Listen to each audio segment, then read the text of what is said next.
Hi, welcome to ApartView video tutorials. This video tutorial is on how to change your capacitor in your tumbled wire. First things first, we'll unplug the machine for safety.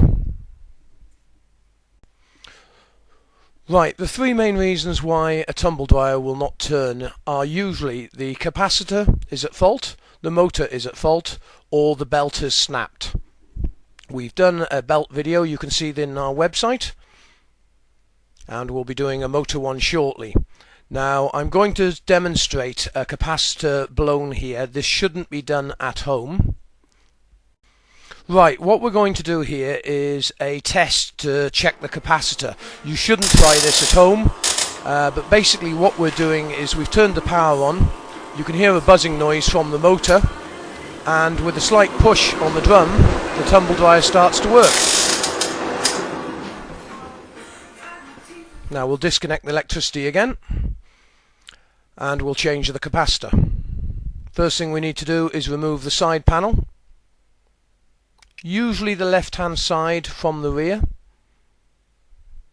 but they're pretty straightforward to come off on this appliance. We're working on a creeder similar to hot points. While we're doing this, let me explain a little bit about capacitors. A capacitor is very similar to a battery. Basically, they both hold electricity, and the difference with a capacitor is it can dump its entire charge in a fraction of a second, which gives the motor the initial shunt to get going.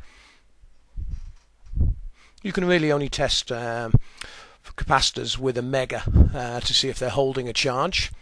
But we'll go back to the machine now. Now what we're going to do is remove the wiring off the capacitor.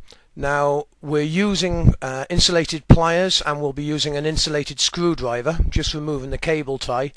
Do not touch the capacitor even when the appliance is unplugged from the electricity, as it is possible that it can hold a charge. As I explained earlier, it is like a battery, so it is able to hold electricity. So we're carefully going to remove the cable tie, and now we're going to take the wires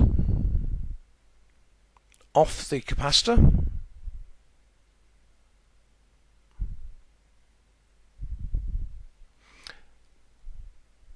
And then I'm going to use an insulated screwdriver to thoroughly check that the capacitor is totally discharged.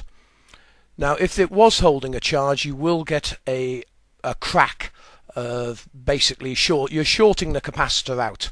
So what we'll do is just put the screwdriver in with the metal touching both terminals, and this checks that it's completely discharged. Now it's safe to take out. So we'll just undo the retaining screw.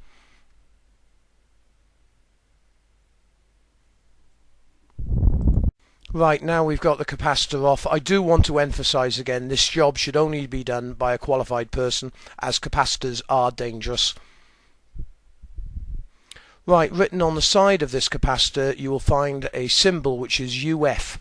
UF is an abbreviation for the word microfarad. And then you will see a number followed by a percentage, which is the size of the capacitor. Fitting the genuine part now.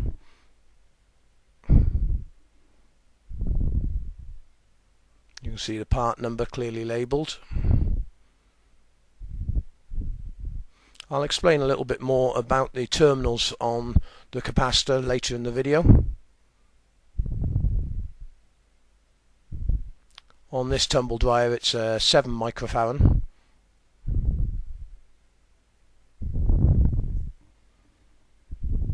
Just getting the capacitor into place, and then we'll put the locking screw in.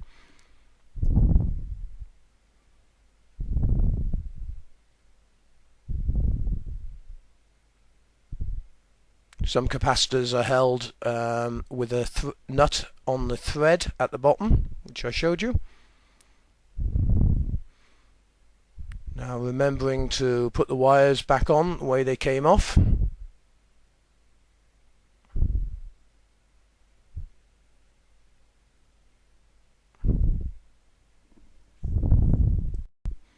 Again, using the insulated pliers to put the terminals back on. Always a good idea when stripping the machine down to write down on a piece of paper or mark the wires up so you keep notes, or you could use a digital camera. Right, now we're just going to tidy up the wiring, putting a cable tie back on.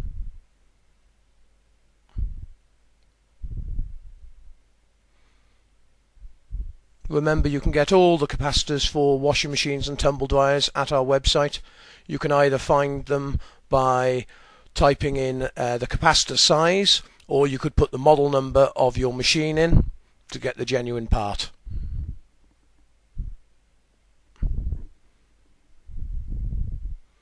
Okay, now all we have to do is put the side panel back on the machine.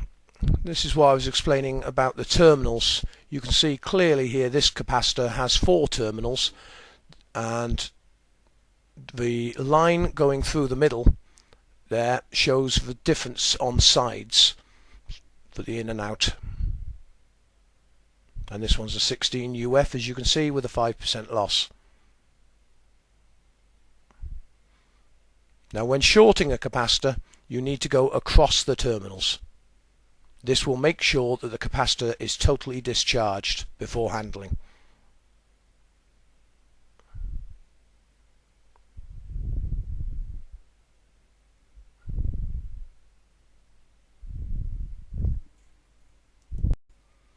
On this side panel is 1 screw at the front of the machine at the top here, and then 3 more at the back.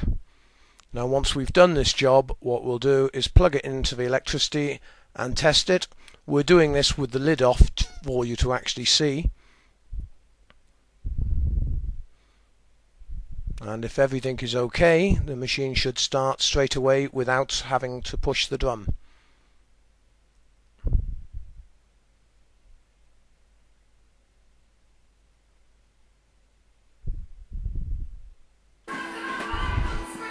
Put the sound back on for you.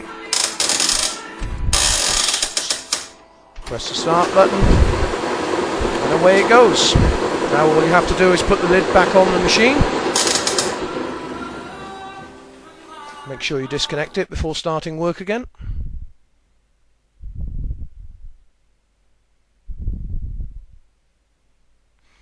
Right, thanks very much for watching this video, and remember to shop at A Part For You, as that's what keeps us going and able to make these videos for you.